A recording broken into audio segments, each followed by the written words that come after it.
स्वागत है आप सभी का विश्वास दरोगा एकेडमी के ऑनलाइन प्लेटफॉर्म निष्ठा पीसीएस पे। मैं के गोस्वामी पुनः उपस्थित हूं एक नए टॉपिक के साथ। आज के वीडियो में हम चर्चा करेंगे 2022 और 2023 में आए हुए तूफान और चक्रवातों के बारे में। वो कौन कौन से तूफान हैं, कौन कौन से तूफान बंगाल के खाड़ी से उत्पन्न हुए और कौन कौन से तूफान अरब सागर से उत्पन्न हुए और इन्होंने किन किन क्षेत्रों को प्रभावित किया, आज के वीडियो में चर्चा करेंगे। तो आइए शुरुआत करते हैं। सबसे पहले हम बात करेंगे बंगाल के खाड़ी से उत्पन्न हुए तूफानों के बारे में। उसके बाद हम चर्चा करेंगे अरब सागर से उत्पन्न हुए तूफानों के बारे में और कुछ अन्य तूफानों के बारे में भी हम चर्चा करेंगे जो अलग अलग जगहों पे उत्पन्न हुए हैं और अलग अलग क्षेत्रों को प्रभावित किए हैं।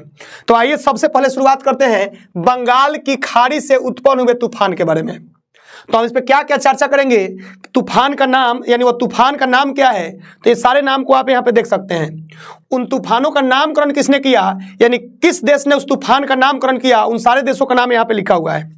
और उस तूफान से प्रभावित क्षेत्र कौन कौन से थे, उन सारे जगहों का नाम यहाँ पे चर्चा किया हुआ है। तो सबसे पहले हम बात करते हैं यास तूफान। यास तूफान जो कि बंगाल के खाड़ी से उत्पन्न हुआ और इसका नामकरण ओमान ने किया। तो पहले इसको कैसे याद कर लें कि यास तूफान का नामकरण ओमान ने किया है। तो छोटे से एक शब्द का आप यहाँ यूज करेंगे यास में, कि अगर यास का मतलब यहाँ पे आप रिलेट कर सकते हैं यस, यस से, यानी यस का मतलब हाँ होता है, यानी ओमान। यदि कोई कुछ आपसे कहता है और उस बात से आप राजी हैं, यानी आप मान जाते हैं, तो आप जवाब में यस बोलते हैं। तो यास को हम यस से रिलेट करेंगे और ओमान को मानने से रिलेट करेंगे, यानी हमने मान लिया उस बात को तो हमने यस कहा। तो यस से यास तूफान और मानने से ओमान को रिलेट करके हम याद कर लेंगे कि यास तूफान जो कि बंगाल के खाड़ी में उत्पन्न हुआ है और इसका नामकरण ओमान ने किया है। अब रहा बात कि ये किस क्षेत्रों को प्रभावित किया, तो यास तूफान ने ओडिशा यानी पूर्वी तट पे स्थित राज्य ओडिशा और वेस्ट बंगाल यानी पश्चिम बंगाल को प्रभावित किया।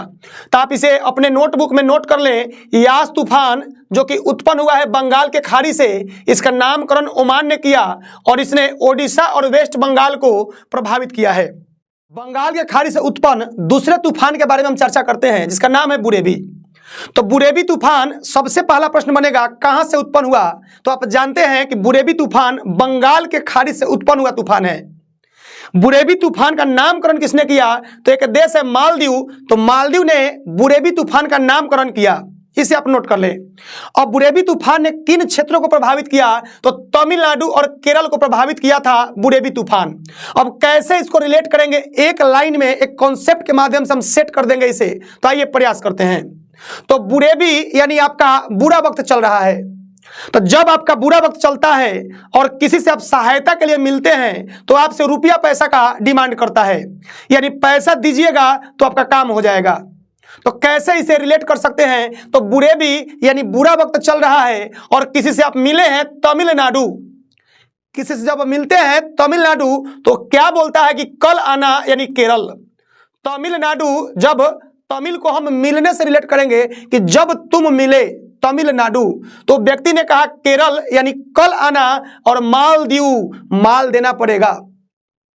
तो बुरेवी बुरा वक्त, मालदीव माल देना पड़ेगा, तमिलनाडु तुम्हें मिलने पर कल यानी केरल।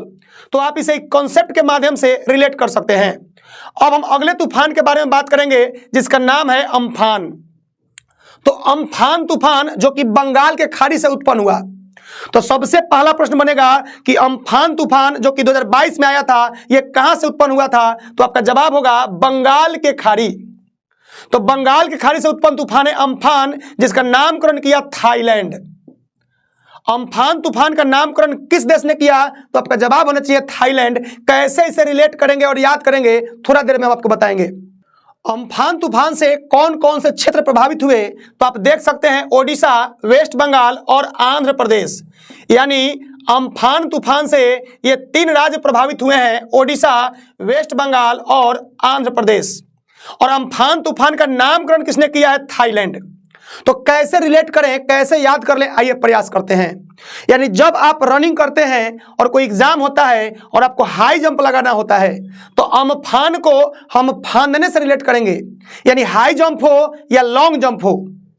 तो फांदने के लिए थाईलैंड, यानी थाई का मतलब होता है जांग, तो थाई से रिलेट करेंगे यानी जांग को, यानी आपको अपने पैरों से ताकत लगाना पड़ता है थाईलैंड, और जमीन पे जोर से पैर पटकना पड़ता है। तो अम्फान यानी फांदने के लिए थाईलैंड अपने थाई से, अपने पैर से जमीन पे जोर लगाना पड़ता है, और तब आप उड़ जाते हैं ओडिशा, तब आप हवा में उड़ जाते हैं और अपने उस लक्ष्य को प्राप्त करते हैं। तो इस लाइन को एक बार मेरे साथ बोले, अम्फान तूफान जिसका उत्पत्ति हुआ था बंगाल के खाड़ी में, अम्फान तूफान का नामकरण किया थाईलैंड ने, और अम्फान तूफान से प्रभावित क्षेत्र थे ओडिशा, वेस्ट बंगाल और आंध्र प्रदेश। अब बंगाल के खाड़ी में उत्पन्न हुए एक और तूफान के बारे में हम चर्चा करेंगे जिसका नाम है जवाद तूफान। जवाद तूफान को कैसे हम बाकी चीजों से रिलेट करें, तो आइए देखते हैं। सबसे पहला प्रश्न बनेगा कि जवाद तूफान का उत्पत्ति कहां से हुआ, जिसका जवाब आपको पता है, बंगाल की खाड़ी। जवाद तूफान का नामकरण किसने किया है, आप कैसे याद करेंगे, तो यानी जवाद का द को पकड़ लें, जवाद में द है और सऊदी अरब में भी द है। जवाद तूफान का नामकरण सऊदी अरब ने किया है, और जवाद तूफान किसको प्रभावित किया, तो ओडिशा को। तो छोटा सा लाइन है, आप इसे याद कर लें कि जवाद तूफान का उत्पत्ति बंगाल के खाड़ी में हुआ, जवाद तूफान का नामकरण सऊदी अरब ने किया, और जवाद तूफान किसको प्रभावित किया, तो ओडिशा को। अब हम बात करेंगे बंगाल के खाड़ी में उत्पन्न एक और तूफान के बारे में जिसका नाम है निवार तूफान, जो कि बंगाल के खाड़ी से उत्पन्न हुआ और इसका नामकरण ईरान ने किया। निवार तूफान ने किन क्षेत्रों को प्रभावित किया, तो तमिलनाडु और पुदुचेरी को। अब निवार तूफान को कैसे याद किया जाए, निवार को हम लोग रिलेट करेंगे निवारण से, ईरान को हम लोग रिलेट करेंगे रन करने से, यानी रन यानी करना यानी कि दौड़ना, और तमिलनाडु को रिलेट करेंगे मिलने से, और पुदुचेरी को रिलेट करेंगे पंडित जी से। क्या यहाँ पे कॉन्सेप्ट तैयार होगा, तो चूंकि इससे पहले आपने देखा था बुरा वक्त चल रहा था यानी बुरेबी तूफान, और माल देना पड़ा था, और हमने बताया था कि तुमको मिलना पड़ेगा कल, यानी किसी व्यक्ति से आप मिले थे तो बोला कि माल देना पड़ेगा, तुम उसे कल मिलो तब तुम्हारा काम करेंगे, तो वो बुरेबी वाला कॉन्सेप्ट था। अब हम बात करेंगे निवारण वाला, यानी आपका सही में समस्या है और आप उस समस्या से निवारण और छुटकारा चाहते हैं, तो आप चाहते हैं कि आपका बिजनेस, आपका व्यवसाय रन कर जाए यानी खूब चले। तो आप अपने बिजनेस को चलाने के लिए, रन करने के लिए क्या किससे मिलते हैं, तो आप मिलते हैं पंडित जी से, यानी पुदुचेरी। आप पुदुचेरी यानी पंडित जी से तमिलनाडु आप मिलते हैं क्या करने के लिए, रन करने के लिए, और अपने बिजनेस को जो कि समस्या में है उस समस्या के निवारण के लिए। तो इस कॉन्सेप्ट के माध्यम से आप इसे सेट कर सकते हैं कि मुझे निवारण चाहिए था, आप चाहते थे कि आपका व्यवसाय रन करे, तो आप जाकर मिलिए पुदुचेरी यानी पंडित जी से और दिखवाइए कि क्या समस्या है, कैसे इसका निवारण होगा। अब दूसरे तूफान के बारे में हम चर्चा करेंगे, गुलाब तूफान। प्रश्न बनता है कि गुलाब नाम का तूफान कहां से उत्पन्न हुआ था, और परीक्षा में यह भी प्रश्न पूछा है कि गुलाब तूफान का नामकरण किसने किया। तो गुलाब तूफान जो कि बंगाल के खाड़ी से उत्पन्न हुआ था, इसका नामकरण पाकिस्तान ने किया। तो आप इसे आसानी से याद कर लेंगे, गुलाब तूफान का नामकरण किसने किया, तो पाकिस्तान ने, और गुलाब तूफान कहां से उत्पन्न हुआ था, तो बंगाल की खाड़ी से। अब प्रश्न बनता है कि गुलाब तूफान किन क्षेत्रों को प्रभावित किया, तो ओडिशा और आंध्र प्रदेश।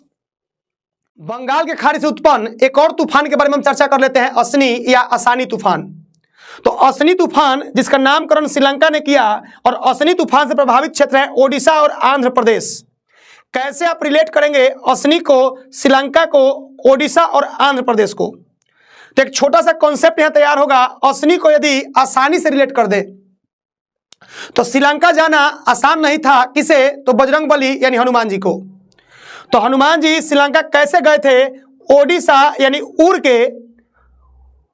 के सीता जी का खोज करते हुए हनुमान जी श्रीलंका पहुंच गए थे। तो इस छोटे से कॉन्सेप्ट के माध्यम से आप इसे रिलेट कर सकते हैं।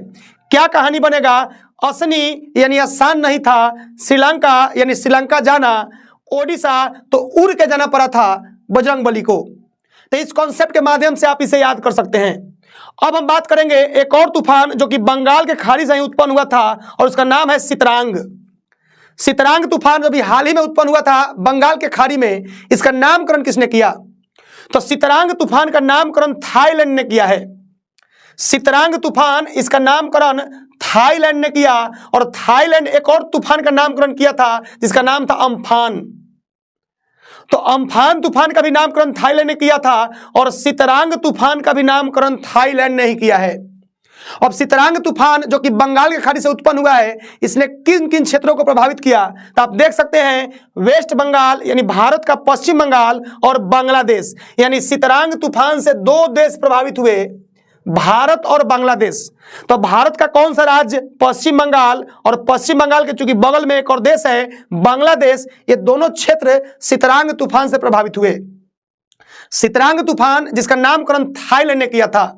तो कैसे आप इसे याद करेंगे, सितरांग और थाईलैंड, वेस्ट बंगाल और बांग्लादेश को, तो इसको नोटबुक पे नोट करें और एक दो बार बोलने का प्रयास करें, याद हो जाएगा। अब हम बात करेंगे अरब सागर से उत्पन्न हुए कुछ तूफानों के बारे में। तो अरब सागर से उत्पन्न हुए तूफान यहाँ पे ज्यादा नहीं हमने लिखा है, दो तीन ही तूफान हैं जो अरब सागर से उत्पन्न हुए हैं और परीक्षा की दृष्टि से महत्वपूर्ण है। तो वे तीन तूफान कौन है, देख लीजिए, तौकते तूफान, निसर्ग तूफान और शाहीन तूफान। तो अरब सागर से उत्पन्न हुए तीन तूफान को हम चर्चा करेंगे, तौकते, निसर्ग और शाहीन। तो सबसे पहले हम तौकते तूफान के बारे में चर्चा करते हैं। तौकते तूफान का नामकरण किसने किया, तो तौकते तूफान का नामकरण म्यांमार ने किया। और तौकते तूफान से प्रभावित क्षेत्र कौन थे, तो महाराष्ट्र और गुजरात।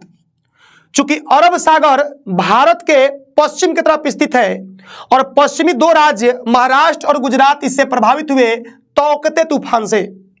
अब तौकते तूफान को कैसे रिलेट किया जाए, म्यांमार से, महाराष्ट्र से और गुजरात से। तो तौकते को हम ताऊ जी से रिलेट करेंगे, तौकते यानी ताऊ जी से रिलेट करेंगे। और ताऊ जी आपके कहां रहते हैं, तो महाराष्ट्र में, महाराष्ट्र में ताऊ जी रहते हैं। एक दिन क्या हुआ कि आपके घर पे आपको मार पड़ी, यानी म्यांमार, आपके पिताजी ने आपको पीटा यानी मारा, म्यांमार, और आप गुस्सा में घर से निकल गए और रात में घर से भाग जाते हैं गुजरात, रात में घर से भाग जाते हैं गुजरात और पहुंच जाते हैं महाराष्ट्र, किसके पास, अपने ताऊ जी के पास। तो इस कॉन्सेप्ट के माध्यम से आप इसे रिलेट करें, ताऊ जी से तौकते, म्यांमार से आपको मारा गया, गुजरात यानी रात में भाग गए महाराष्ट्र और पहुंच गए अपने ताऊ जी के पास। अब हम बात करेंगे एक अगले तूफान के बारे में जो अरब सागर से उत्पन्न हुआ, जिसका नाम है निसर्ग। निसर्ग तूफान, तो निसर्ग तूफान को हम रिलेट करेंगे स्वर्ग से, निसर्ग यानी स्वर्ग। तो स्वर्ग में आपके लिए बंगला, जब आप अच्छे काम करते हैं तो स्वर्ग में आपके लिए बंगला का निर्माण होता है और उस बंगले में आपको रहने को मिलता है। तो निसर्ग यानी स्वर्ग में आपके लिए बंगला बनेगा। और ये भी तूफान किसको प्रभावित किया, तो महाराष्ट्र और गुजरात को। तो चूंकि निसर्ग तूफान भी अरब सागर से उत्पन्न हुआ है और अरब सागर चूंकि पश्चिम की तरफ है और पश्चिम के दो राज्यों को प्रभावित किया, महाराष्ट्र और गुजरात को, तो तौकते तूफान भी महाराष्ट्र गुजरात को प्रभावित किया है और निसर्ग तूफान भी महाराष्ट्र और गुजरात को ही प्रभावित किया है। अब रहा नामकरण का बात, तो तौकते म्यांमार यानी जब आपको मारा गया था तो आप अपने ताऊ जी के पास चले गए थे, और निसर्ग बांग्लादेश यानी स्वर्ग में आपके लिए बंगला बनेगा जब अच्छे कर्म करोगे। अब एक तूफान और यहां बच जाता है, शाहीन तूफान। शाहीन तूफान जो कि अरब सागर से उत्पन्न हुआ, शाहीन तूफान अरब सागर से उत्पन्न हुआ तूफान है और इसका नामकरण कतर ने किया। शाहीन नामकरण कतर ने किया। तो चूंकि शाहीन नाम का तूफान है, अरब सागर से उत्पन्न हुआ है और इसका नामकरण किसने किया, तो कतर ने किया। और शाहीन तूफान से प्रभावित क्षेत्र कौन है, तो ओमान और ईरान। तो शाहीन नाम से आप इन तीनों को रिलेट कर सकते हैं। शाहीन नाम का तूफान नामकरण किसने किया, कतर ने, और किसने किसको प्रभावित किया, तो ओमान और ईरान को। तो इसे आप नोट कर लें और दो चार बार बोले, संभवतः आपको याद हो जाएगा। अब हम कुछ अन्य तूफानों के बारे में चर्चा करेंगे जो 2022 और 23 में अलग अलग जगहों पे उत्पन्न हुए और अलग अलग क्षेत्रों को प्रभावित किए हैं। तो वह तूफान कौन कौन से, पहले देख लेते हैं। बम चक्रवात, बम चक्रवात, मैंडस चक्रवात या तूफान, नलगे तूफान या चक्रवात, जूलिया, जूलिया नाम का चक्रवात और बोनी चक्रवात। तो यहाँ पे 1 2 3 4 5 चक्रवात या तूफान और आ गए हैं। तो आइए फटाफट चर्चा कर लेते हैं। तो बम चक्रवात से प्रभावित क्षेत्र क्या है, यही प्रश्न बनेगा कि हाल ही में बम चक्रवात ने किन क्षेत्रों को प्रभावित किया, और 4 ऑप्शन आपको देखने को मिलेंगे। तो आपका जवाब या तो हो जाएगा अमेरिका। अमेरिका का पूर्वी भाग में यह तूफान ने तबाही मचाया था, तो या तो अमेरिका या तो कनाडा। यानी बम चक्रवात 2 देशों को प्रभावित किया है, यूएसए और कनाडा। तो चूंकि यूएसए और कनाडा दोनों पड़ोसी देश हैं और इनके बीच में एक लाइन होता है 49 डिग्री समानांतर रेखा, तो दोनों सटे हुए देश हैं और ये बम चक्रवात ने इन दोनों को प्रभावित किया है। अब हम बात करते हैं मैंडस चक्रवात के बारे में, जिसका नामकरण यूएई यानी संयुक्त अरब अमीरात ने किया है। तो प्रश्न बनेगा कि मैंडस तूफान का नामकरण किसने किया, तो आपका जवाब होना चाहिए संयुक्त अरब अमीरात, यूएई, यूनाइटेड अरब अमीरात।